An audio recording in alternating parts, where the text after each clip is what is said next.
Hello friends, welcome to day today Telugu and good evening. Sensex ఒక 10 points gain అయ్యి 79,496 దగ్గర close అయితే నిఫ్టీ ఒక 7 పాయింట్స్ డౌన్ అయ్యి 24,141 దగ్గర క్లోజ్ అయింది. వెరాస్ బ్యాంక్ నిఫ్టీ 315 పాయింట్స్ గెయిన్ అయ్యి 51,877 దగ్గర క్లోజ్ అయింది. దీన్ని బట్టి చూస్తే ఇవాళ బ్యాంకింగ్ స్పేస్ స్ట్రాంగ్ గా ఉంది అనుకుంటాం కదా, కానీ బ్యాంకింగ్ స్పేస్ కాదు, బ్యాంకింగ్ స్పేస్ కంటే ఐటీ స్పేస్ ఇవాళ స్ట్రాంగ్ గా ఉండబట్టే ఇవాళ మార్కెట్స్ ఇక్కడైనా ఉన్నాయి. లేదంటే నిఫ్టీ సెన్సెక్స్ లో కూడా ఇవాళ స్మాల్ క్యాప్ మిడ్ క్యాప్స్ లో వచ్చిన ఫాల్ రావాలి. ఎస్, ఇవాళ పోర్ట్ఫోలియో స్టాక్స్ ఎక్కువ ఫాలో అయి ఉండాలి, ఎందుకంటే small cap space 1.2% and mid cap space 0.9% దగ్గరగా ఫాలో అయింది. దీనికి వేరియస్ రీజన్స్ ఉన్నాయి. అందులో ప్రధానంగా ఎప్పటి నుంచో మనం చూస్తూ రావాల్సిన మెయిన్ రీజన్ ఎఫ్ఐఎస్ ఒక సెల్లింగ్. ప్రాబబుల్లీ ఇవాళ కూడా ఎఫ్ఐఎస్ రిలేటెడ్ ఒక మంచి సెల్లింగ్ మనం ఎక్స్పెక్ట్ చేయొచ్చు నెంబర్స్ రిలేటెడ్ గా, ఎందుకంటే ఇవాళ ఫ్రమ్ లోస్ ఆల్మోస్ట్ 24,000 మార్క్ దగ్గర నుంచి సుమారుగా 330 పాయింట్స్ వన్ డైరెక్షనల్ గా పెరిగిన మార్కెట్ ఆ 330 పాయింట్స్ నుంచి 250 పాయింట్స్ దగ్గరగా కరెక్ట్ అయి ఆ కరెక్షన్స్ లో ఎండ్ లోనే క్లోజ్ అయింది. కన్సంప్షన్ రిలేటెడ్ గా ఉంటున్న కొన్ని కంపెనీస్ నెంబర్స్ వచ్చాయి, రిజల్ట్స్ లో మాట్లాడుకుందాం, వీక్ గా ఉన్నాయి. అండ్ దానికంటే మోస్ట్ ఇంపార్టెంట్ జెఫ్రీస్ వాళ్ళు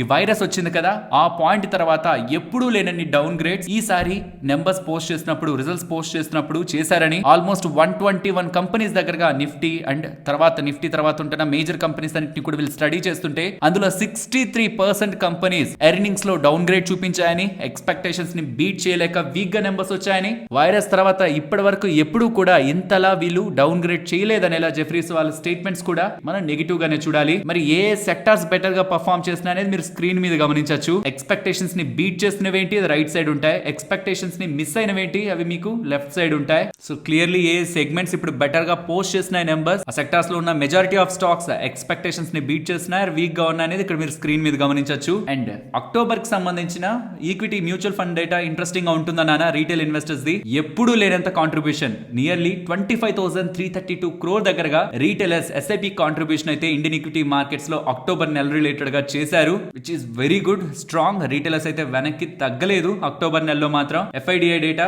రీసెంట్ టైమ్స్ లో మీరు గమనిస్తూ ఉంటారు కదా, ఈ కంటిన్యూస్ ఎఫ్ఐఎస్ సెల్లింగ్ ని బ్యాలెన్స్ చేస్తున్న మ్యూచువల్ ఫండ్స్ డిఐఎస్ ఉన్నారా, ఆ డబ్బులు ఎవరిదో కాదు, రీటైలర్స్ దే. రీటైలర్స్ ఎప్పుడైతే స్ట్రాంగ్ గా ఇన్ఫ్లోస్ తీసుకొస్తూ ఉంటారో అదే మ్యూచువల్ ఫండ్స్ మార్కెట్ లో పెడుతూ ఉంటారు. కాబట్టి అక్టోబర్ నెలలో రీటైలర్స్ వెనక్కి తగ్గకపోవడం ప్రాబబుల్లీ కమింగ్ మంత్స్ లో కూడా రీటైలర్స్ ఒక స్ట్రెంగ్త్ ఈవెన్ మార్కెట్ ఫాల్ లో అలానే నిలబడి ఉంటుందనేలా హోప్ నైతే రైజ్ చేస్తుంది. లెట్స్ ఇది ఎంత వరకు కంటిన్యూ అవుతుంది, ఫర్దర్ గా మార్కెట్ డౌన్ అవుతున్నా రీటైలర్స్ ఎంత స్టేబుల్ గా ఉంటారో చూడాలి. Because of this constant FIs selling, కింద ఉంటున్న బ్లూ లైన్స్ అన్ని ఎఫ్ఐఎస్ ఒక సెల్లింగ్స్. ఎక్కడ వాళ్ళు గ్రీన్ గా అప్ సైడ్ కి రాలేదు, బ్లూ లైన్ పైకి ఎప్పుడు రాలేదు, పైన ఉన్నదంతా వైలెట్ కలర్ ది, లైట్ వైలెట్ కలర్ దంతా డిఐఎస్ దే, రీటైలర్స్ మనీ. వాళ్ళు ఎప్పుడు అంత ఈజీగా డౌన్ సైడ్ కి రాలేదు, ఒకటి రెండు ఇన్సిడెంట్లు, అది కూడా తక్కువే వచ్చి ఉంటుంది, అది కూడా దీపావళి రోజు వచ్చి ఉంటుంది. ఆ రోజు నెంబర్స్ ని సీరియస్ గా తీసుకోకండి. క్లియర్లీ ఫైట్ అయితే జరుగుతుంది, బట్ ప్రెసెంట్ ఆ ఫైట్ లో ఎఫ్ఐఎస్ గెలుస్తున్నట్టు. Because consistent selling already last month లోనే 1,14,000 కోట్లు చేసి ఇప్పుడు ఇంకా 10 days కంప్లీట్ అయిందంతే, ఆల్రెడీ 20,000 కోట్ల దగ్గరగా సెల్ చేశారు. ఇదే ఫర్దర్ గా కంటిన్యూ అవుతూ వెళ్తే ఖచ్చితంగా డిఐఎస్ దగ్గర ఉన్న ఫ్రీ మనీ, ఆ రీటైలర్స్ పెడుతున్న మనీ కంటే వాళ్ళు చేసిన సెల్లింగ్ ఎక్కువ అవుతున్నప్పుడు మార్కెట్ లో మనం సెల్లింగ్ ప్రెషర్ ని చూస్తాం.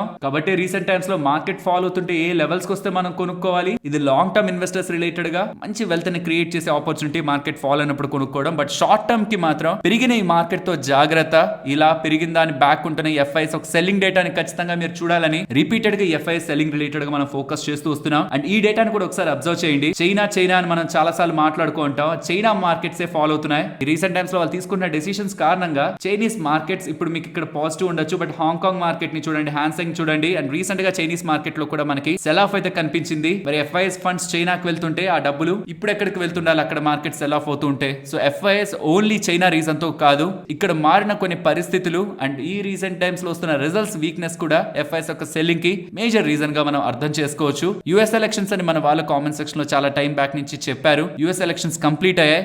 ఇన్ఫాక్ట్ అక్కడ యుఎస్ ఎలక్షన్స్ కారణంగా ఎఫ్ఐఎస్ సెల్ చేయాలనుకుంటే యుఎస్ మార్కెట్స్ లో కూడా సెల్ చేయాలి కదా, అక్కడేమో రికార్డ్ స్థాయిలో మార్కెట్స్ క్లోజ్ అవుతున్నాయి. రీసెంట్ ఫ్రైడే లో కూడా రికార్డ్ స్థాయిలో అక్కడ మార్కెట్స్ ఉన్నాయి. వాళ్ళ ఎలక్షన్స్ కి స్పెండ్ చేయాలంటే వాళ్ళ మార్కెట్స్ లోంచి డబ్బులు వెళ్లకుండా ఎమర్జింగ్ మార్కెట్స్ నుంచే వెళ్ళాలని రూల్ ఏం లేదు కదా. సో రిజల్ట్స్ వీక్ గా ఉన్నాయి, అదొక పాయింట్. అండ్ ఇక్కడ కొన్ని రూల్స్ అయితే చేంజ్ అయ్యాయి కదా, అది కూడా ఇంకొక పాయింట్. స్టాక్ మార్కెట్ రిలేటెడ్ గా రూల్స్ మారుతున్నప్పుడు ఎఫ్ఐఎస్ రిలేటెడ్ గా ఇంట్రెస్ట్ ఎక్కడ ఇంపాక్ట్ అవుతుంది అనుకున్నప్పుడు వాళ్ళ డెసిషన్స్ తీసుకుంటారు. అండ్ ఈవెంట్స్ గురించి మాట్లాడుకోవాలి. రేపు గుర్తుంచుకోండి జాగ్రత్తగా, రేపు మన మార్కెట్స్ క్లోజ్ అయ్యాక ఇండియాకి సంబంధించిన సిపిఐ ఇన్ఫ్లేషన్ డేటా వస్తుంది. ఇది ఇంపార్టెంట్, ఎందుకంటే December 6th మనకి ఆర్బీఐ మీటింగ్ ఉంది. గతం ఇన్ఫ్లేషన్ డేటా మీకు గుర్తుంటే గతంలోనే Indian inflation data food inflation పెరగడం కారణంగా ఇన్ఫ్లేషన్ భారీ స్థాయిలో వచ్చేసింది అనమాట. దాని తర్వాత కొన్ని డేస్ మార్కెట్స్ కూడా కరెక్ట్ అయ్యాయి. బట్ ఆర్బీఐ గవర్నర్ గారు క్లియర్ గా చెప్పారు ఇది ఫుడ్ ఇన్ఫ్లేషన్ పీక్ అయింది కాబట్టి అలా వచ్చింది, కమింగ్ టైమ్స్ టైమ్స్ లో సార్ట్ అవుట్ అవుతుందని. ఈసారి ఫుడ్ ఇన్ఫ్లేషన్ కానీ కొంచెం వీక్ గా వస్తే, కొంచెం మోడరేట్ గా వస్తే ఇన్ఫ్లేషన్ సెటిల్ అవుతుంది. ఎక్స్పెక్టేషన్స్ లా రావాలి ఇన్ఫ్లేషన్ ఈసారి. ఎందుకంటే December 6th ఆర్బీఐ మీటింగ్ లో కూడా ఒకవేళ ఇన్ఫ్లేషన్ బాగొస్తే రేట్ కట్ తీసుకునే అవకాశం కూడా ఉంటుంది. ఎందుకంటే ఫెడ్ వాళ్ళు ఆల్రెడీ 50 బేసిస్ పాయింట్స్ ఒకసారి కట్ చేశారు, ఇంకొకసారి 25 బేసిస్ పాయింట్స్ కట్ చేశారు. బట్ ఇండియాలో ఇంకా రేట్ కట్టే జరగలేదు. సో December 6th హోప్స్ మనం పెట్టుకోవాలి రేట్ కట్ రిలేటెడ్ గా. అంటే రేపు రాబోతున్న Indian CPI inflation data expectations కి దగ్గరగా రావాలి. మరి యుఎస్ సిపిఐ ఇన్ఫ్లేషన్ డేటా ఎప్పుడు వస్తుంది? వెనస్డే మన మార్కెట్స్ క్లోజ్ అయ్యకొస్తుంది. అది వాళ్ళ ఫెడ్ మీటింగ్ ఉంది కదా, అది December 18th జరుగుతుంది అనమాట. December 6th మన రిలేటెడ్ గా ఉంటున్న సెంట్రల్ బ్యాంక్ ఆర్బీఐ వాళ్ళ meeting, December 18th US Fed meeting. ఆ ఫెడ్ మీటింగ్ రిలేటెడ్ గా ఎలాంటి డెసిషన్ వాళ్ళు తీసుకోవాలన్నది వెనస్డే మార్కెట్స్ క్లోజ్ అయ్యకొస్తున్న యుఎస్ సిపిఐ ఇన్ఫ్లేషన్ డేటా మీద ఆధారపడి ఉంటుంది. అండ్ దాని తర్వాత థర్స్డే కూడా రీటైల్ సేల్స్ డేటా ఉంది, అదంతా యుఎస్ మార్కెట్స్ కి సంబంధించినవి. So with this constant FIs selling, Indian equity markets అయితే లోయర్ సైడ్ అయితే పుష్ చేయబడుతూ ఉన్నాయి. అండ్ ఎఫ్ఐఎస్ యొక్క నెట్ షార్ట్స్ కూడా సిస్టమ్ లో నాకు తెలిసి వీళ్ళు నెట్ షార్ట్స్ పెట్టుకొని ఇంత కన్సిస్టెంట్ గా మార్కెట్ ని డౌన్ సైడ్ కి తీసుకురాగలగడం, ఇది నాకు తెలిసి చాలా రేర్ గా జరుగుతూ ఉంటుంది. యూజువల్ గా ఎఫ్ఐఎస్ ఎటుంటారో మార్కెట్ ఆపోజిట్ డైరెక్షన్ లో వెళ్తుంటుంది. ఫ్యూచర్స్ ఇండెక్స్ పరంగా క్లయింట్స్ యూజువల్ గా రైట్ అవుతూ ఉంటారు, బట్ రీసెంట్ టైమ్స్ లో క్లయింట్స్ ఏమో బులిష్ గా ఉన్నారు, మార్కెట్ ఏమో బేరిష్ గా ఉంది. అండ్ 76% దగ్గరగా నెట్ షార్ట్స్ ఇప్పుడు ఎఫ్ఐఎస్ మార్కెట్ లో హోల్డ్ చేస్తున్నారు. పర్సనలీ ఇన్ మై ఒపీనియన్ చెప్పాను కదా, ఈవెంట్ డేస్ వరకు పక్కన ఉండండి, తర్వాత మార్కెట్ లో ఒక స్టెబిలిటీ ఏర్పడుతుందని. ప్రెసెంట్ మార్కెట్ ఈవెంట్ టైమ్స్ లో వెళ్ళిన హై ఏదైతే 24,540 అరౌండ్ ఉందో, అట్లీస్ట్ దాన్నైనా బ్రేక్ చేయకుండా కంటిన్యూస్ గా ఇంట్రాడే లో వచ్చిన ప్రతి రికవరీని కూడా మళ్ళీ సోల్డ్ ఆఫ్ చేసుకుంటూ డౌన్ సైడ్ కి వెళ్తూ ఉండడం గుడ్ థింగ్ అయితే కాదు. అండ్ ఇదంతా ఒక సైడ్ చూడండి, ఎఫ్ఐఎస్ ఒక సెల్లింగ్ ని మాత్రం డైలీ అబ్జర్వ్ చేయండి. ఒకవేళ ఇది కాన్స్టెంట్ గా ఇంక్రీజ్ అవుతూ ఉంటే, ఇప్పుడు 3,400 crore కదా లాస్ట్ డే అంటే ఫ్రైడే, అంతకు ముందు అంతా 4,000, 5,000, 7,000 crore దగ్గరగా కూడా సెల్లింగ్ ఉండేది. ఇప్పుడు 3,400 crore కి వచ్చింది. ఇప్పుడు ఇది 2,500 crore, 2,000 crore రావడం, తర్వాత 1,500 రావడం, తర్వాత న్యూట్రల్ రావడం, ఇలాంటి సినారియో ఉందనుకోండి, ఎక్స్పెక్టేషన్స్ పాజిటివ్ ఉంచొచ్చు. లేదు ఇప్పుడు మళ్ళీ 4,000, 5,000, 6,000 ఇలా మారుతుంది అనుకోండి, అది కూడా యుఎస్ మార్కెట్స్ అంతా పాజిటివ్ గా ఉండి, యూరోపియన్ మార్కెట్స్ అంతా వెరీ స్ట్రాంగ్ గా ఉండి, వాళ్ళ యూరోపియన్ మార్కెట్స్ చూడండి 1%, 1.5% పెరిగాయి. ఇండియన్ ఈక్విటీ మార్కెట్స్ లోని సెల్లింగ్ ఉందంటే మాత్రం ఇది ఫర్దర్ గా కంటిన్యూ అయ్యే ప్రతి 10 days, 15 days కి ఈక్విటీ మార్కెట్స్ లో డిఐఎస్ రిలేటెడ్ గా లిక్విడిటీ, రీటైలర్స్ రిలేటెడ్ గా లిక్విడిటీ కూడా వీక్ అవుతున్నప్పుడు ఎఫ్ఐఎస్ ఒక సెల్లింగ్ సేమ్ ఇంటెన్సిటీతో కంటిన్యూ అయితే మనం మెంటల్ గా ప్రిపేర్ అవ్వాలి. ఒకవేళ మార్కెట్ లో ఇంకాస్త ఫాల్ ఉంటున్నా సరే, ఇది టెంపరీగా ఎఫ్ఐఎస్ ఒక సెల్లింగ్ తో వస్తున్న ఫాల్. దానికి రీజన్ స్టార్టింగ్ లో చెప్పాను, due to supply pressure markets లో మనం సెల్ ఆఫ్ ని డ్యూ టు ఎఫ్ఐఎస్ సెల్లింగ్ మనం ఎక్స్పెక్ట్ చేయొచ్చు. ఇది షార్ట్ టర్మ్ గా మార్కెట్ లో ఎవరైనా కొన్ని నెలల కోసం చూస్తున్న వాళ్ళకి చెప్తున్నాను, ట్రేడింగ్ కోసం చూస్తున్న వాళ్ళకి చెప్తున్నాను. బట్ ఇన్వెస్టర్స్ కి చెప్పాలనుకుంటుంది మాత్రం, ఇలా నెగిటివ్ ఉన్నప్పుడు నేనైనా ఇంకెవరు మాట్లాడినా మీకు అన్ని నెగిటివ్ గానే వినిపిస్తాయి. కానీ ఎప్పుడైతే మార్కెట్ అంతా నెగిటివ్ ఉంటుందో, అప్పుడే ఒక ఇన్వెస్టర్ తనకుంటున్న ఆపర్చునిటీస్ ని వెతకాలి. అది ఏ పాయింట్స్ కి నిఫ్టీ వస్తున్నప్పుడు వెతకాలన్నది ఈ వీడియోలో, క్రాష్ అనే వీడియోలో నేను క్లియర్ గా ఎక్స్ప్లెయిన్ చేశాను. ఏ లెవెల్స్ నిఫ్టీ రిలేటెడ్ గా ఇంపార్టెంట్ లెవెల్స్ అని. ప్రెసెంట్ ఉంటుంది కూడా ఇంపార్టెంట్ లెవెలే, 23,950 to 24,200 very important support zone. అది బ్రేక్ అయితే నెక్స్ట్ ఏ ఉన్నాయనేది కూడా ఈ వీడియోలో ఒకసారి గమనించండి. Long term Indian growth story still intact గానే ఉంది. టెంపరీగా ఉంటున్న ఈ నెగటివ్స్ మార్కెట్స్ ని షార్ట్ టర్మ్ లో ఇంపాక్ట్ చేస్తున్నాయి. ఎఫ్ఐఎస్ సెల్లింగ్ అందులో ప్రధానమైన రోల్. ఇవన్నీ ఆఫ్టర్ ఫ్యూ మంత్స్ సెటిల్ అయిపోయేటివే, వీటి గురించి కంగారైతే పడద్దు, పర్టికులర్ గా లాంగ్ టర్మ్ ఇన్వెస్టర్స్. అండ్ ఇప్పుడే ఎఫ్ఐడిఐ డేటా అయితే అప్డేట్ అయింది. సుమారుగా 2,300 crores దగ్గరగా ఎఫ్ఐఎస్ అయితే సెల్ చేశారు. రీసెంట్ డేస్ లో మనకి 4,800 crores, తర్వాత 3,400 crores, ఇప్పుడు 2,300 crores. ట్రెండ్ అయితే కొంత డెవలప్ అవుతూ కొంత వీక్ అవుతున్నట్లు, వాళ్ళ నెంబర్ అయితే తగ్గుతున్నట్లయితే కనిపిస్తుంది. ఇదే ఫర్దర్ గా కంటిన్యూ అవుతుంటే మాత్రం మనం మార్కెట్స్ రిలేటెడ్ గా ఇక్కడ స్టెబిలిటీ ఫామ్ అవుతుందనేలా ఎక్స్పెక్ట్ చేయొచ్చు. లేదు ఇంకిది మళ్ళీ మారి 4,000 మళ్ళీ 5,000 crores కి ఎప్పుడైతే టర్న్ అవుతుందో, ఈ ప్యాటర్న్ బ్రేక్ అవుతుందో, ఫర్దర్ గా మార్కెట్ లో ఇంకా వోలటాలిటీ అయితే సెటిల్ అవ్వలేదన్న విషయాన్ని అయితే అప్పుడు మనం గుర్తుంచుకోవాలి. యాజ్ ఆఫ్ నౌ ట్రెండ్ అయితే పాజిటివ్ గా డెవలప్ అవుతూ ఉంది. సెల్లింగ్ ఇంటెన్సిటీ అయితే తగ్గుతుంది గ్రాడ్యువల్ గా from last 3 days. Let's hope for the best. Friends, ఇలా మార్కెట్ లో ఉంటున్న ఎంటైర్ డేటాను అనాలిసిస్ చేస్తూ వీడియోని ఇలా మీ ముందుకు తీసుకురావడానికి మేము పెట్టిన ఎఫర్ట్స్ మీకు వాల్యుబుల్ గా అనిపించుంటే మాత్రం తప్పకుండా మన వీడియోని లైక్ చేయండి. ఫ్రెండ్స్, రీసెంట్ గా మన మార్కెట్ క్లోజ్ అయ్యాక ఈ వీకెండ్ లో ఎన్ఎస్సికి సంబంధించిన శ్రీరామ్ కృష్ణన్ గారు, చీఫ్ బిజినెస్ డెవలప్మెంట్ ఆఫీసర్ అన్నమాట, తన దగ్గర నుంచి చాలా బిగ్ స్టేట్మెంట్స్ ఎఫ్ఎన్ఓ రిలేటెడ్ గా వస్తున్నాయి. ఎఫ్ఎన్ఓ లో చాలా మంది రీటైలర్స్ నష్టపోతున్నారు. వాళ్ళని ప్రొటెక్ట్ చేయాలంటే కేవలం అక్రిడిటెడ్ ఇన్వెస్టర్స్ మాత్రమే ఎఫ్ఎన్ఓ లో ట్రేడింగ్ చేసేలా సెబీ వాళ్ళు అలో చేయాలనేలా ఎన్ఎస్సి వాళ్ళు సెబీ వాళ్ళని రీచ్ అయ్యారని, ఈవెన్ సెబీ వాళ్ళు కూడా దీన్ని కన్సిడరేషన్ లోకి తీసుకుంటున్నారని, స్మాల్ ఇన్వెస్టర్స్ ని ప్రొటెక్ట్ చేయడానికి సెబీ వాళ్ళు కూడా దీని గురించి ఆలోచిస్తున్నారనేలా అప్డేట్స్ అయితే కనిపిస్తున్నాయి. In simple terms, coming times లో ప్రతి ఒక్క రీటైలర్ కాకుండా కేవలం అక్రిడిటెడ్ ఇన్వెస్టర్స్ మాత్రమే. ఈ అక్రిడిటెడ్ ఇన్వెస్టర్స్ అంటే ఎవరు?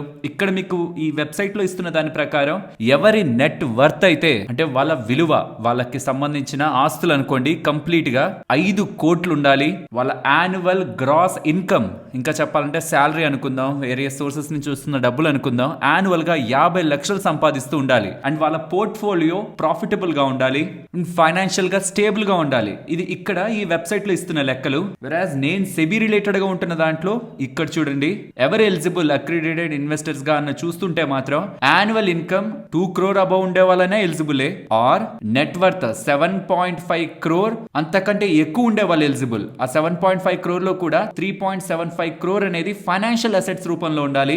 లేదంటే మూడో క్రైటీరియా యాన్యువల్ ఇన్కమ్ 1 కోటి అబో అయినా ఉంటూ నెట్ వర్త్ 5 కోట్ల అబో అయినా ఉండాలి.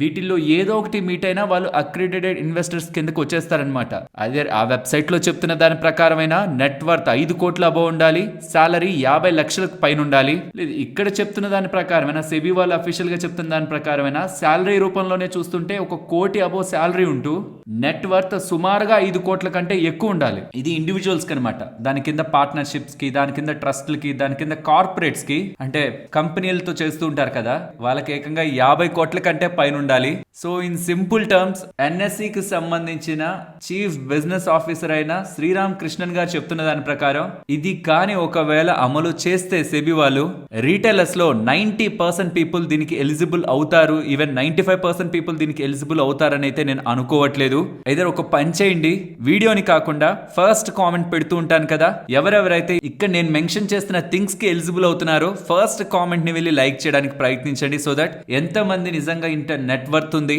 ఇంత శాలరీలు ఉండి ట్రేడింగ్ లో ఉన్నారనేది అర్థం అవుతుంది.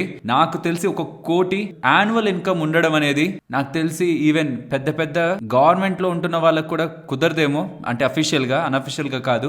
ఎనీవే ఎఫ్ఎన్ఓ రిలేటెడ్ గా ఈ స్టెప్ తీసుకుంటే మాత్రం ఇది బిగ్ డెసిషనే అవుతుంది in entire Indian stock market history. But as retailers నష్టపోతున్నారు. ఎఫ్ఎన్ఓలో ఎక్కువ మంది రీటైలర్స్ చాలా పెద్ద మొత్తంలో నష్టపోయారనేలా రీసెంట్ టైమ్స్ లో సెబీ వాళ్ళు రిపోర్ట్స్ ని పబ్లిష్ చేశారు, దానికి సంబంధించిన డేటాను అప్డేట్ చేశారు. యూజువల్ గా ఎఫ్ఎన్ఓ అనేది హెడ్జింగ్ పర్పస్ కే ఉంటుంది. In the general case even portfolios ఎవరైనా హెడ్జ్ చేసుకుందాం అనుకుంటున్నా రీటైలర్స్ కూడా అందుబాటులోకి ఆ హెడ్జింగ్ అనేది ఉండాలి.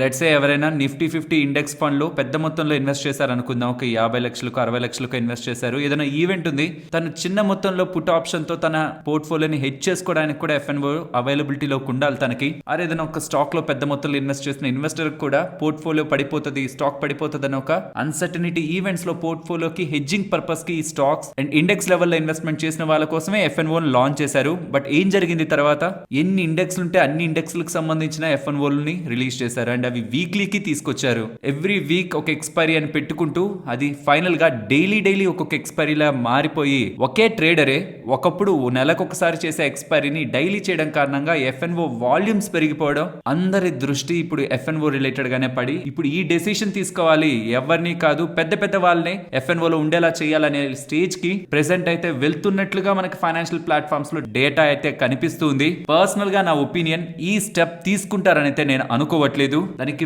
ప్రైమరీ రీజన్ ఏదైతే సెబీ వాళ్ళు రీసెంట్ గా స్టెప్స్ తీసుకున్నారు కదా, ఆ స్టెప్స్ కే ఎఫ్ఎన్ఓ రిలేటెడ్ గా యాక్టివిటీ చాలా వరకు కంట్రోల్ అయిపోతుంది నేను అనుకుంటున్నాను. లాట్ సైజుల్ని పెంచడం, వీక్లీ ఎక్స్పైరీస్ ని తీసేయడం, దీనికే చాలా వరకు ఎఫ్ఎన్ఓ యాక్టివిటీ తగ్గిపోతుంది. సో దట్ ఆ డేటాతో రెగ్యులేటర్స్ కొంత సాటిస్ఫై అవుతారని నేను అనుకుంటున్నాను. రీసెంట్ టైమ్స్ లో వచ్చిన చేంజెస్ నార్మల్ చేంజెస్ ఏం కాదు, అవన్నీ November 20 నుంచి అమలు అవుతాయి. అండ్ ఆ రూల్స్ ని ఎక్స్ప్లెయిన్ చేస్తున్న సెబీ రిలేటెడ్ ఉన్న వీడియో ఇది. ఒకవేళ ఎవరికైనా తెలియకపోతుంటే ఈ వీడియోని ఖచ్చితంగా గమనించండి. సో నేను అనుకోవడం దీంతోనే చాలా వరకు చేంజ్ అనేది వస్తుంది. అండ్ ఇందులో మేజర్ రూల్స్ అన్ని November 20 నుంచి అమలు అవుతాయి కాబట్టి దాని తర్వాత నుంచి మార్కెట్ లో ఉంటున్న డేటాని ఈ రెగ్యులేటర్స్ చెక్ చేసుకున్న తర్వాతే ఫర్దర్ ఏ స్టెప్స్ అయినా తీసుకుంటారనేది నా ఒపీనియన్. మీ ఒపీనియన్స్ ని కూడా కామెంట్ సెక్షన్ లో పెట్టండి. నెక్స్ట్ రిలయన్స్ గురించి మాట్లాడుకోవాలి. రిలయన్స్ రీసెంట్ గా జూలైలో ఫామ్ చేసిన హైస్ నుంచి 1600 దగ్గర నుంచి, అంటే స్టాక్ మనకి డివైడ్ ఇచ్చినది అయిపోయింది కదా, అక్కడి నుంచి హైస్ నుంచి సుమారుగా 20% దగ్గరగా పడింది. యూజువల్ గా లార్జ్ క్యాప్స్ 20%, దట్టు ఇండెక్స్ కు సంబంధించిన హెవీ వెయిట్స్ 20% రెగ్యులర్ గా కనిపించే సినారియో కాదు. కాబట్టి దీని గురించి వాళ్ళ వీడియోలో హైలైట్ చేయాలనుకుంటున్నాను. రీసెంట్ టైమ్స్ లో కూడా చాలా మంది మన వాళ్ళ కామెంట్ సెక్షన్ లో అడుగుతున్నారు. దీని గురించి కొంత డీటెయిల్డ్ గా మాట్లాడుకుందాం. ఎందుకు స్టాక్ ఈ రీసెంట్ టైమ్స్ లో అండర్ పర్ఫార్మెన్స్ చేస్తూ ఉందని. ఫ్రెండ్స్, నెంబర్స్ ఏమంత స్ట్రాంగ్ గా లేవు. ఫస్ట్ దాన్ని అండర్లైన్ ఎక్స్ప్లెయిన్ చేసుకుని ముందుకు వెళ్దాం. నాట్ ఓన్లీ రిలయన్స్ ఇండస్ట్రీస్, మీరు ప్రతి సెక్టార్లో ఉంటున్న లార్జ్ క్యాప్ స్టాక్ని తీసుకోండి, ఏదైనా తీసుకోండి, స్ట్రాంగ్గా కన్సిస్టెంట్గా మల్టీ బ్యాగ్ రిటర్న్స్ ఇచ్చిన ఏదైనా తీసుకోండి. ఒక ఫేజ్ ఉంటుంది, వాళ్ళు కొంత టైం వరకు బ్యాడ్గా పర్ఫామ్ చేసే ఫేజ్. అదేమైనా ఎక్సెప్షనల్గా డిజాస్ట్రస్ నెంబర్స్ అంటే కాదు, ఎక్స్పెక్టేషన్స్ని బీట్ చేయని numbers, slow or dull numbers. Business damage అయిపోయే నెంబర్స్ వేరు, స్లో ఆర్ డల్ నెంబర్స్ వేరు. అదొక రీజన్ స్టాక్ రిలేటెడ్గా ఎండ్ పర్ఫార్మెన్స్ కి. రెండవది మీకు తెలిసే ఉంటుంది కదా, జియో అండ్ ఎయిర్టెల్ వాళ్ళు టారిఫ్లని పెంచిన తర్వాత జూలై నెలకు సంబంధించిన డేటాలోను ఆగస్టు నెలకు సంబంధించిన దాంట్లో అయితే డిజాస్టర్స్ అనమాట. ఏకంగా జియో వాళ్ళు 40 లక్షల సబ్స్క్రైబర్స్ దగ్గరగా కోల్పోయారు. అది ఆగస్టు డేటా. జూలై డేటాలో కూడా సుమారుగా 7,60,000 దగ్గరగా కోల్పోయారు. అండ్ రీసెంట్ గా వాళ్ళు రిజల్ట్స్ ని పోస్ట్ చేసినప్పుడు ఈ క్వార్టర్ లో ఈ టారిఫ్ హైక్ చేసినప్పటి నుంచి సుమారుగా 1 కోటి మంది పైగా సబ్స్క్రైబర్స్ ని వీళ్ళు కోల్పోయారని జియో వాళ్ళు చెప్తూ ఉండడం, అది కూడా రిలయన్స్ ఇండస్ట్రీస్ కి మంచిది కాదు కదా.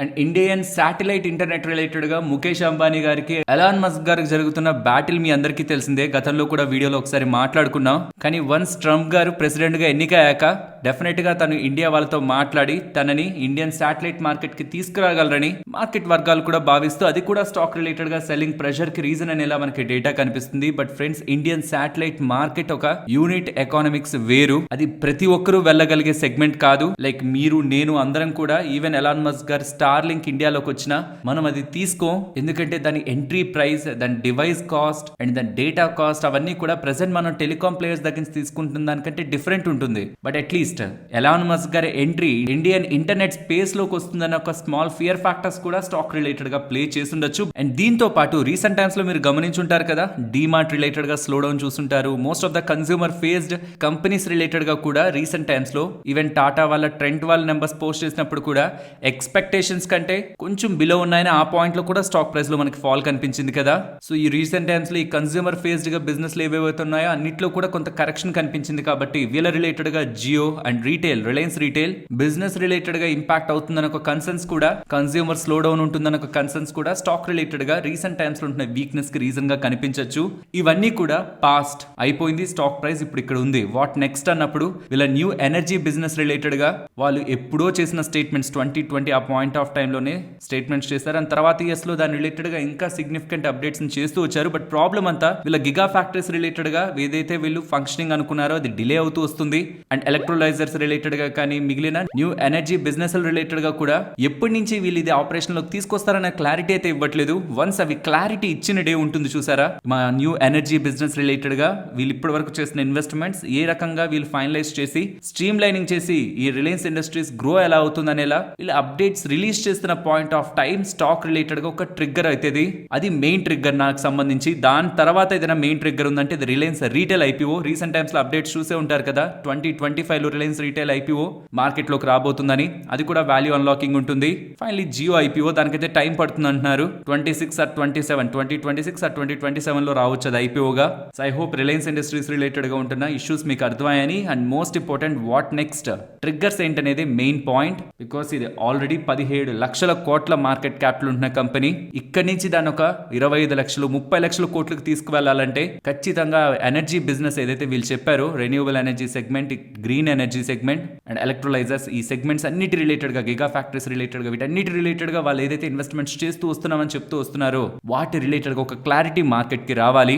ఫ్రెండ్స్, ఇలా న్యూస్ అప్డేట్స్ ని అనాలిసిస్ చేస్తూ మీ ముందుకి కంటెంట్ తీసుకురావడానికి మేం పెడుతున్న ఎఫర్ట్స్ మీకు వాల్యుబుల్ గా అనిపిస్తూ ఉంటే మన వీడియోని తప్పకుండా లైక్ చేయండి. నెక్స్ట్, జొమాటో CEO దీపేంద్ర గోయల్ గారు ఉన్నారు కదా, ఒక కొత్త ఇంట్రెస్టింగ్ ఫీచర్ అయితే తీసుకొచ్చారు. ప్రతి నెల 4 లక్షల ఆర్డర్స్ దగ్గరగా కొంతమంది పెట్టి, మొత్తం జొమాటో యూజర్స్ లో కొంతమంది పెట్టి క్యాన్సిల్ చేసుకుంటూ ఉంటారట.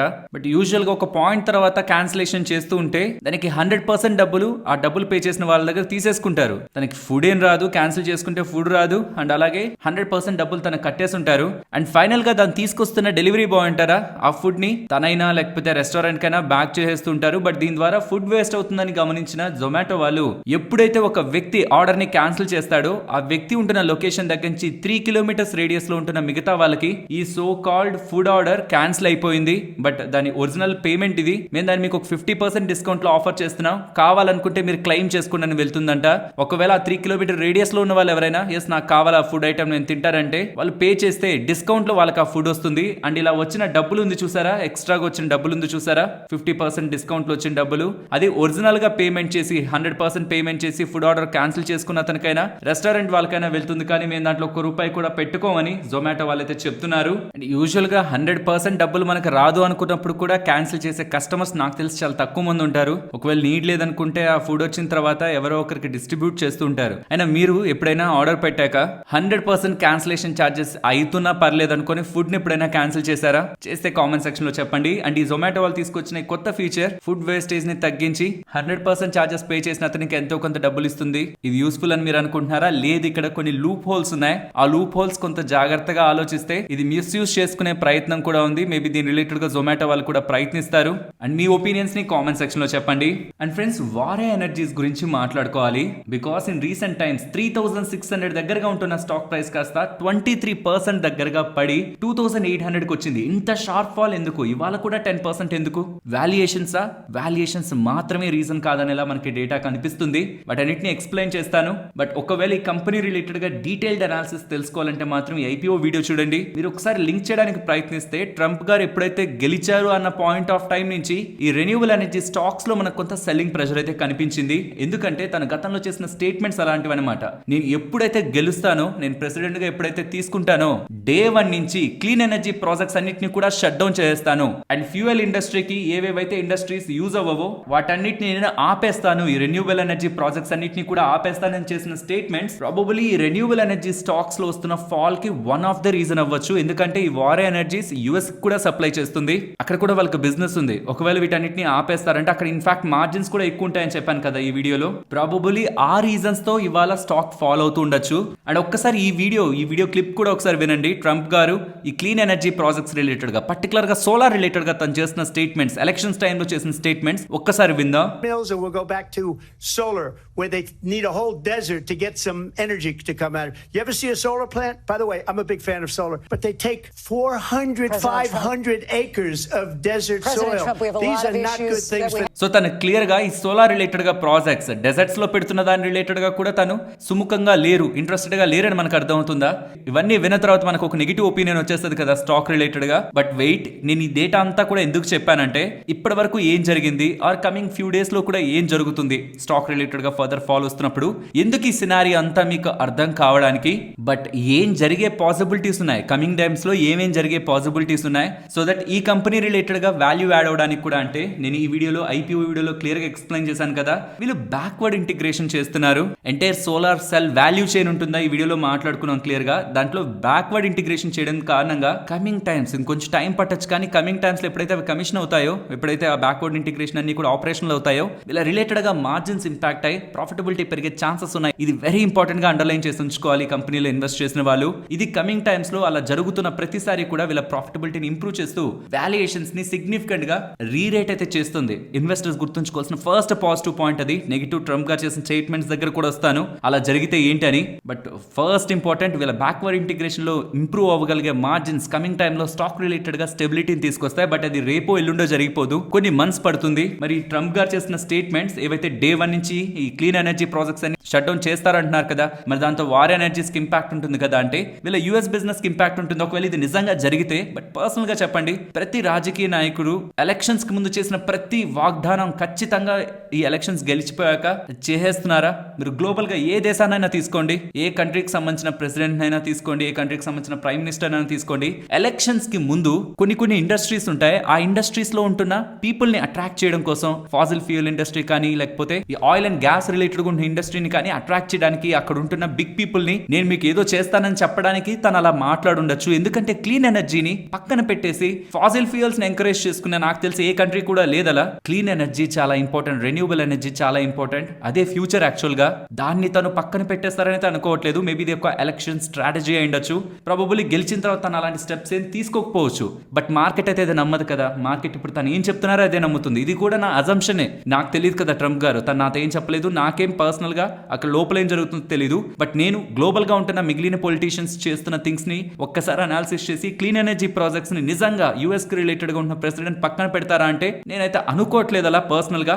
ఎలక్షన్ స్ట్రాటజీ అనుకుంటున్నాను, ఒక బిగ్ ఇండస్ట్రీ పీపుల్ ని మెప్పించడం కోసం. అది మార్కెట్ కి కూడా తెలియాలి. ఎప్పుడు తెలుస్తుంది? తను ప్రెసిడెంట్ అయ్యి ఒక 4-5 నెలలు అయిపోయి కొంత టైం అయిపోయాక కూడా తను ఏమీ చేయట్లేదు అనుకోండి క్లీన్ ఎనర్జీ ప్రాజెక్ట్స్. బికాస్ తను క్లియర్ గా Day 1 అన్నారు. Day 1 లో ఏం రాక, Day 2 లో ఏం రాక, Day 10 లో కూడా ఏం రాలేదు అనుకోండి. దెన్ అప్పుడు ఏ ఫియర్ అయితే ఇప్పుడు వార్ ఎనర్జీస్ లో క్రియేట్ అయిందో అది మళ్ళీ అంతే పాజిటివ్ గా కూడా బ్యాక్ అయ్యే ఛాన్సెస్ ఉంటాయి. ఇది second positive factor. Third the వీళ్ళకి ఓన్లీ యూఎస్ఏ కాదు, ఇండియాలో కూడా బిజినెస్ ఉంది. అండ్ ఇండియాలో కూడా వేరియస్ స్కీమ్స్ రిలేటెడ్ గా కూడా సోలార్ రిలేటెడ్ గా కన్సంప్షన్ కమింగ్ టైమ్స్ లో పెరుగుతుంది. ఇవన్నీ కూడా ఈ స్టాక్ రిలేటెడ్ గా పాజిటివ్ గా చూడాల్సిన అంశాలు. మరి ఇప్పుడే నేను వెళ్ళి స్టాక్ ని కొననా అంటే మీరు గమనిస్తే 4 డేస్ బ్యాక్ చేసిన మార్కెట్ వీడియోలో అప్పుడే ఆల్ టైమ్ హై దగ్గర ఉంది స్టాక్ 3600 దగ్గర.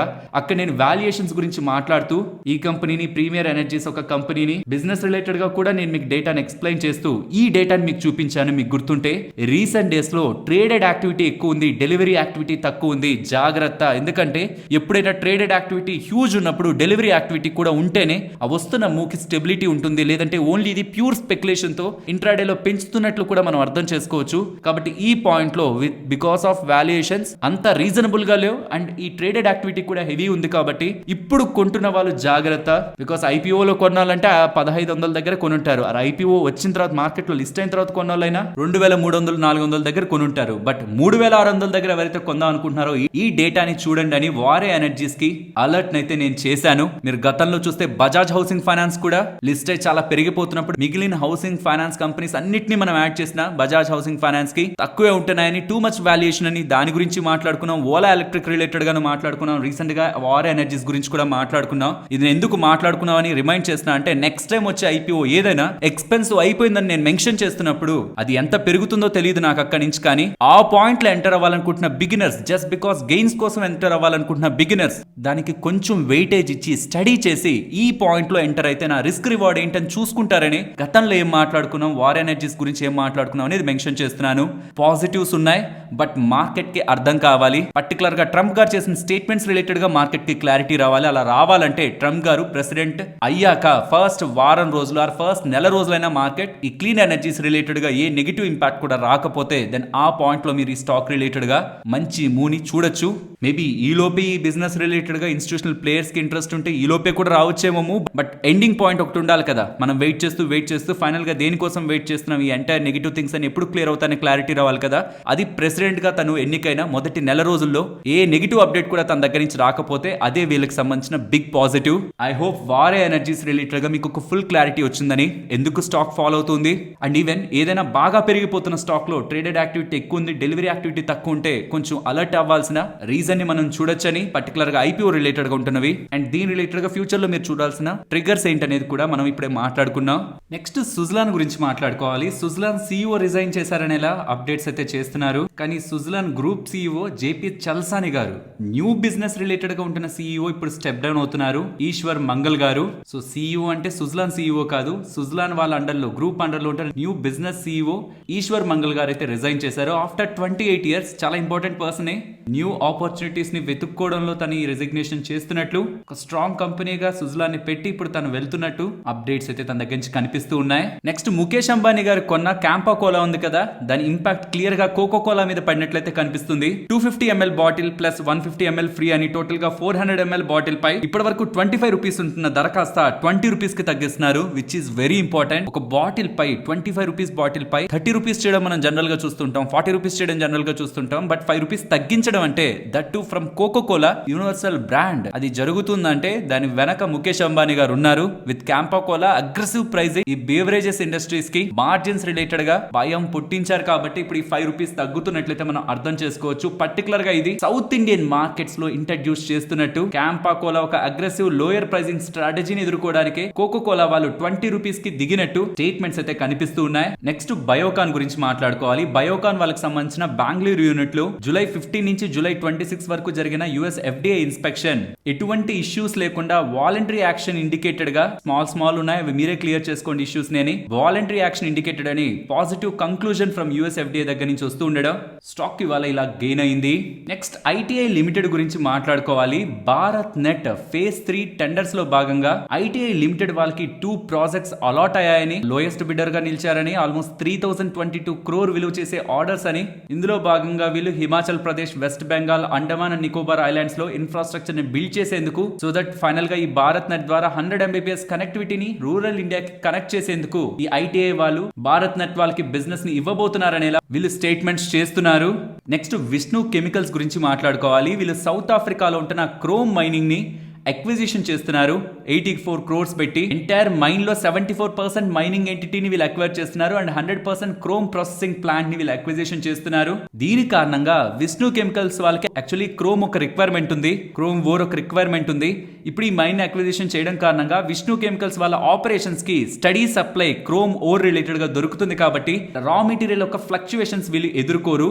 In simple terms backward integration అనమాట. వీళ్ళకి కావాల్సిన రా మెటీరియల్ ని వీళ్ళొక సోర్సింగ్ ద్వారా వీళ్ళే జనరేట్ చేసుకుంటూ low cost backward integration Vishnu Chemicals వాళ్ళు ప్లాన్ చేశారనేలా అప్డేట్స్ అయితే చేస్తున్నారు. యాక్చువల్లీ అప్డేట్ పాజిటివే, but even after update stock 6.5% దగ్గరగా ఫాల్ అయింది. బట్ గుర్తుంచుకోవాలి, లాస్ట్ 1 month లో స్టాక్ 20% దగ్గరగా, ఇవాళ ఫాల్ ని తీసుకున్నా సరే 20% దగ్గరగా పెరిగింది. ప్రాబబ్లీ ప్రాఫిట్ బుకింగ్ మేబీ ఈ అప్డేట్ వస్తుందని మార్కెట్ లో ముందుగానే ఎక్స్పెక్టేషన్స్ ఉండొచ్చు. ఆఫ్టర్ అప్డేట్ ప్రాఫిట్ బుకింగ్ జరిగి ఉండొచ్చు. బట్ ఈ అప్డేట్ ఏదైతే ఉందో అది కంపెనీ పరంగా మంచిదే. అండ్ ఫ్రెండ్స్, రీసెంట్ టైమ్స్ లో మార్కెట్ బాగా ఫాల్ అవుతుంది కదా, సో ఈ ఫాల్ లో ఒకవేళ కొనాలనుకుంటే ఒక 14 స్టాక్స్ ఏవేవి కొనొచ్చని జెఫ్రీస్ వాళ్ళు ఒక లిస్ట్ అయితే మేక్ చేస్తున్నారు. ఆ లిస్ట్ ని మీకు స్క్రీన్ మీద ఉంచుతున్నాను. ఆ 14 స్టాక్స్ ఏంటని. ఫస్ట్ ప్లేస్ హిందుస్థాన్ ఏరోనాటిక్స్, తర్వాత coal India, IndiGo, Godrej consumer, Punjab national bank, Macrotech developers, Cholamandalam finance holdings, Dabur India, GMR airports, supreme industries, IDFC first bank, KEI industries, Mahanagar gas and Honasa consumer. And ఎందుకు వీటిని కొనాలనేలా వీళ్ళకి వాటి రిలేటెడ్ గా ఉంటున్న ఇంట్రెస్టింగ్ డేటాని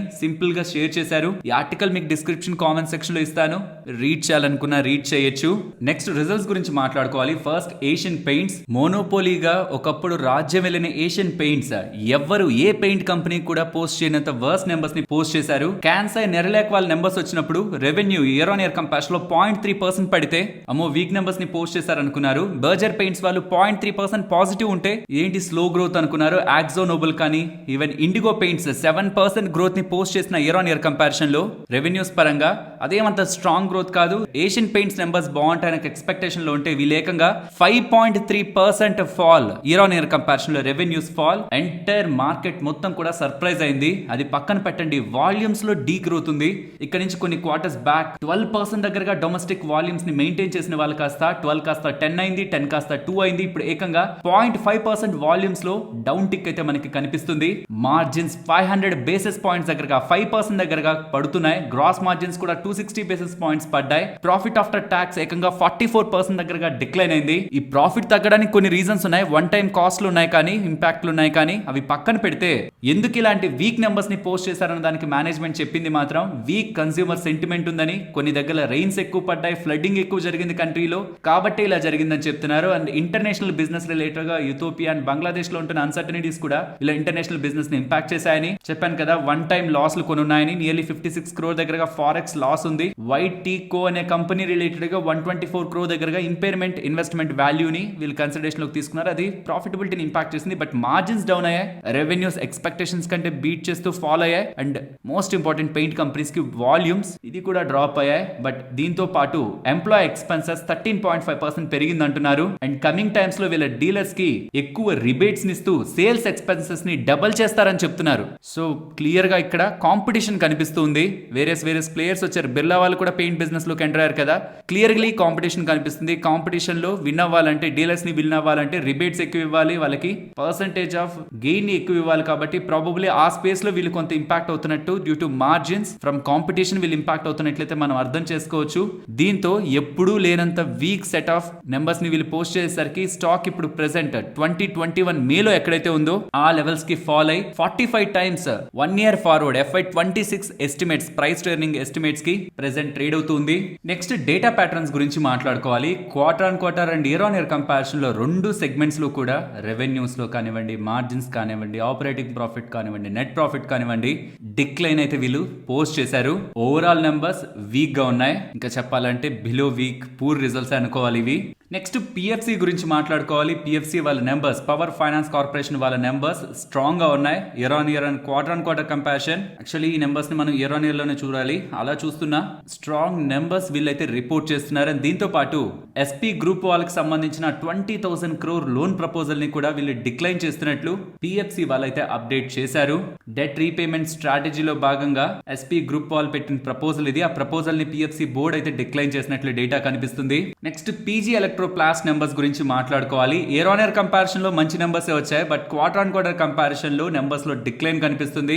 ఎవ్రీ సెగ్మెంట్ లో కూడా ఇయర్ ఆన్ ఇయర్ లో బెటర్ నెంబర్స్ లైక్ రెవెన్యూస్ కానివ్వండి, మార్జిన్స్ కానివ్వండి, ప్రాఫిటబిలిటీ బాగుంటుంది. బట్ క్వార్టర్ బేసిస్ లో డిక్లైన్ అయి ఉంటుంది. బట్ గుర్తుంచుకోవాల్సింది ఇది క్వార్టర్ బేసిస్ లో కంపేర్ చేసే బిజినెస్ కాదు. ఎందుకంటే వీళ్ళ మెజారిటీ ఆఫ్ బిజినెస్ ఆర్ఏసీ నుంచి వస్తుంది. మీకు ఐడియా ఉండే ఉంటుంది కదా, వీళ్ళు 0.8 tons నుంచి 2 tons వరకు రూమ్ ఎయిర్ కండిషనింగ్ ఏసీస్ ఉంటాయి కదా, ఎయిర్ కండిషనర్స్, వాటి రిలేటెడ్ గా బిజినెస్ ని అందిస్తూ ఉంటారు. కాబట్టి ఇది ఇయర్ ఆన్ ఇయర్ లో చూడాల్సిన business. And further business updates వీళ్ళ మేనేజ్మెంట్ చెప్తున్నది FY25 రిలేటెడ్ గా క్యాపెక్స్ అనేది 370 నుంచి 380 crores ఉంటుందని. Revenue guidance good worth electronics related గా 600 crores దగ్గరగా ఇస్తూ ప్రొడక్ట్ బిజినెస్ అనేది 78% దగ్గరగా ఇంక్రీజ్ అయి 2,975 crores దగ్గరగా వెళ్తుందని ఇలా అప్డేట్ చేస్తున్నారు. ఓవరాల్ నెంబర్స్ బాగున్నాయి. బట్ రీసెంట్ టైమ్స్ లో స్టాక్ భారీగా పెరిగిపోయింది. ఆల్మోస్ట్ లాస్ట్ 6 months లో 200% దగ్గరగా పెరిగిపోయిన కంపెనీ. కాబట్టి even with this numbers actually మంచి నెంబర్స్ ఇవి. స్టాక్ ఇవాళ ఫాలో అయ్యొచ్చు. ఇయర్ ఆన్ ఇయర్ లో చూడండి, క్వార్టర్ చూడాల్సిన బిజినెస్ కాదు. నెక్స్ట్ యూపీఎల్ గురించి మాట్లాడుకోవాలి. వీళ్ళ నెంబర్స్ ని గమనిస్తే రెవెన్యూస్ 9% పెరిగాయి. బట్ మార్జిన్స్ లాస్ట్ టైం ఉన్న 13% నుంచి 7.28% కి డ్రాప్ అవడం కారణంగా 440 crore దగ్గరగా వీళ్ళు నెట్ లాస్ అయితే పోస్ట్ చేశారు. బట్ మేనేజ్మెంట్ గైడెన్స్ మాత్రం స్ట్రాంగ్ గానే ఉంది. FY25 రిలేటెడ్ గా ఓవరాల్ పాజిటివ్ అవుట్లుక్ ని వీళ్ళు మెయింటైన్ చేస్తూ ఏదైతే మార్జిన్స్ లో ఇంపాక్ట్ వచ్చి లాస్ వీళ్ళు పోస్ట్ చేశారో అది సెకండ్ హాఫ్ లో రికవర్ చేసుకుంటారని, ఓవరాల్ క్యాష్ జనరేషన్ లోనే ఉన్నారని, ఇన్వెంటరీస్ ని ఆప్టిమైజ్ చేసుకుంటూ వర్కింగ్ క్యాపిటల్ రిలేటెడ్ గా ఫోకస్ చేసి ఫర్దర్ కమింగ్ టైమ్స్ లో గ్రో అవుతారని ఇలా మేనేజ్మెంట్ అయితే కామెంటరీ చేస్తూ ఉంది. మ్యాప్ మై ఇండియా వాళ్ళు, సి ఇన్ఫో సిస్టమ్స్ వాళ్ళు కూడా నెంబర్స్ ని పోస్ట్ చేశారు. Year on year and quarter comparison revenues లో మనకేం పెద్ద చేంజ్ కనిపించదు. కానీ మార్జిన్స్ లో వస్తున్న డిక్లైన్ కారణంగా ప్రాఫిటబిలిటీ ఇంపాక్ట్ అవుతున్నట్లు both on quarter and year on year comparison margins and profitability impact అవుతున్నట్లయితే మనకి కనిపిస్తుంది. కాబట్టి ఆఫ్టర్ నెంబర్స్ స్టాక్ ప్రైస్ లో మనకి కరెక్షన్ కనిపించింది. నెక్స్ట్ ఓలా ఎలక్ట్రిక్ నెంబర్స్ గురించి మాట్లాడుకోవాలి. నెంబర్స్ కంటే కూడా, ఎందుకంటే వీళ్ళు లాస్ పోస్ట్ చేస్తారని అందరికీ తెలుసు, వాట్ నెక్స్ట్ అనేది ఇంట్రెస్టింగ్ గా ఉంటుంది. దాన్ని గమనించండి.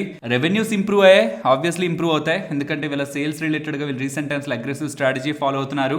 While coming to profits, last quarter 346 crore loss ఉండేది. ఈసారి అది 489 crore, నియర్లీ 490 crore లాస్ కి పెరిగింది.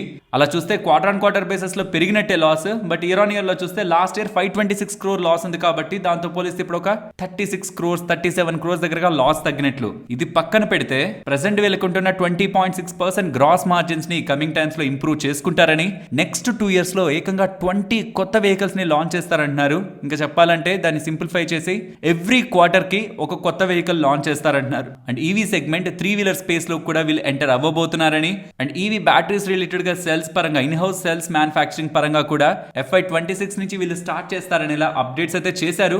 నెక్స్ట్ ఎల్ఐసి వాళ్ళ నెంబర్స్, యూజువల్ గా మనం రెవెన్యూస్, మార్జిన్స్, ప్రాఫిటబిలిటీ కాదు, ఇన్సూరెన్స్ కంపెనీస్ రిలేటెడ్ గా డిఫరెంట్ మెట్రిక్స్ ఉంటాయి. వాటి గురించి అంతా మాట్లాడే ముందు ఓవరాల్ వీళ్ళ నెంబర్స్ అయితే సాలిడ్ గా ఉన్నాయి.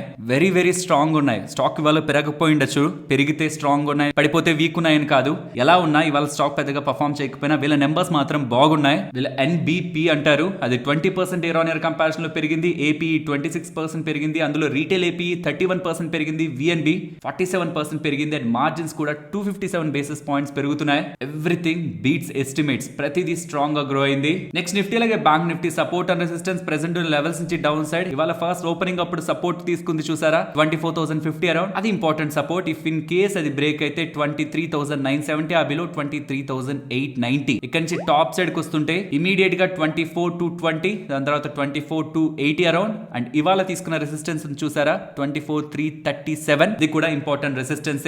బ్యాంక్ నిఫ్టీ వైజ్ ఇవాళ ఫేస్ చేసిన రెసిస్టెన్స్ రేపు ఉండడానికి ఛాన్స్ ఉంది. ఇంపార్టెంట్ రెసిస్టెన్స్ ఇక్కడ నుంచి ఫాలో అవుతుంటే 51,540 అండ్ ఆ బిలో 51,250 ఇంపార్టెంట్ సపోర్ట్స్ గా అయితే కనిపిస్తున్నాయి. 24 అరౌండ్ కొంత మార్కెట్ రేంజ్ ఫార్మ్ చేస్తున్నట్లయితే అర్థమవుతుంది. బట్ పర్సనల్ గా రీసెంట్ టైమ్స్ లో ఉంటున్న వోలటాలిటీకి రేంజ్ ని కొన్ని డేస్ ఆర్ వీక్స్ అవాయిడ్ చేసిన తప్పేం లేదు. మార్కెట్ లో ఎఫ్ఐఎస్ ఒక సెల్లింగ్ అంత ఇంటెన్స్ గా కంటిన్యూ అవుతున్నప్పుడు రేంజ్ గురించి ఆలోచించకండి, సెటిల్ అవ్వనివ్వండి. ప్రాఫిట్స్ కంటే క్యాపిటల్ ఇంపార్టెంట్, అది గుర్తుంచుకోండి. మరొక ఇంట్రెస్టింగ్ వీడియోతో మళ్ళీ మీ ముందుకు వస్తాను. అంతవరకు టేక్ కేర్, జై హింద్.